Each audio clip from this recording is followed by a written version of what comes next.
way to make sure businesses stay hungry is to have new players emerging all the time to challenge them. Well, in Canada, the number of new entrants has fallen in recent years, and there is some evidence to suggest it is worse than ever post-pandemic.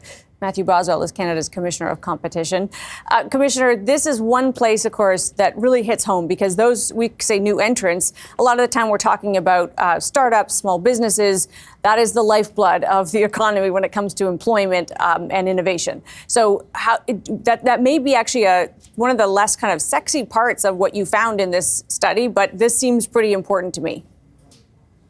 Absolutely, and very, very, very concerning to see the entry and exit rates have gone down over this 20-year period. That means our economy is becoming less dynamic. We're not having those new, vibrant players able to come in, start up their business, have the prospects of competing on the merits with new products, new ideas.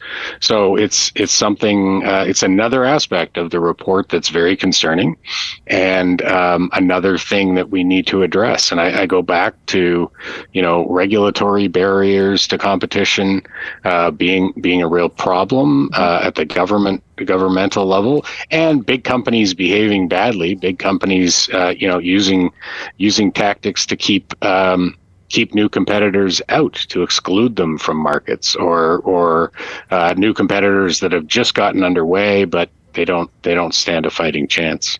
And of course, we could picture when there's a period of kind of great technological change, AI is one, Commissioner, where I would say we better be in this game, that might be a place where incumbents get pretty sharp elbows.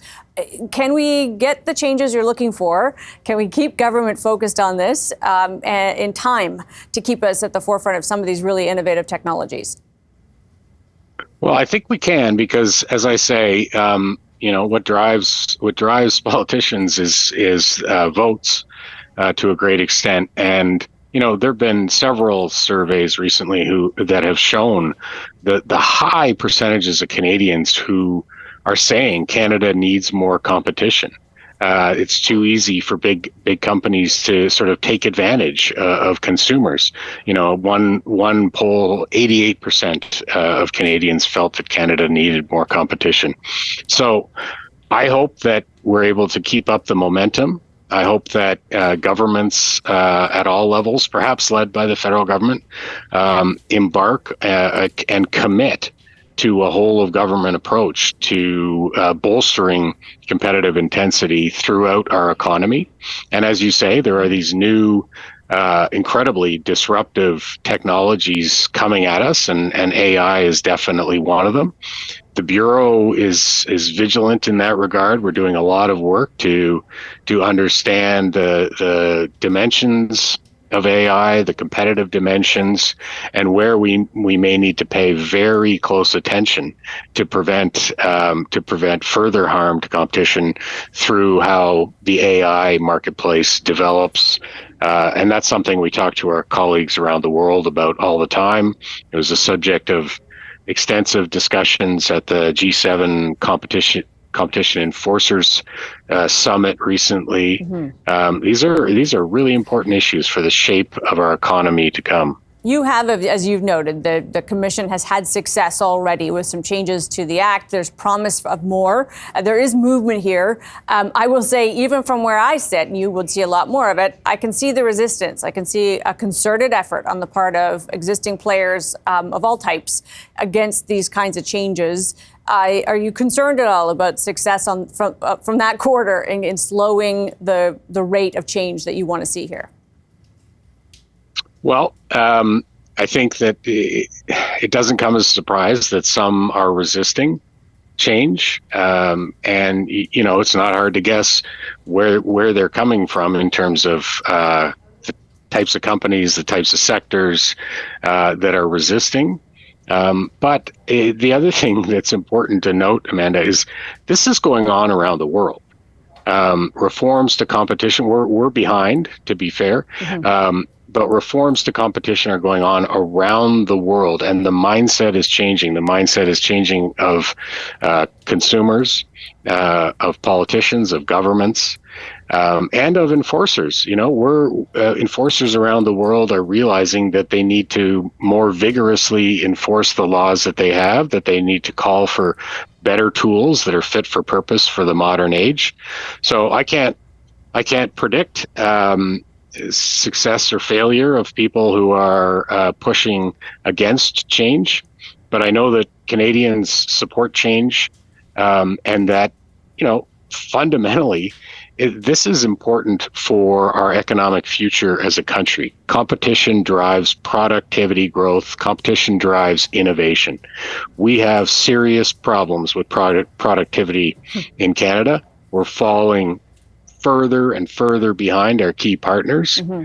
And we need to use every tool we can to fix that, to drive up our GDP, to have more money to assist in paying down the deficit and the debt.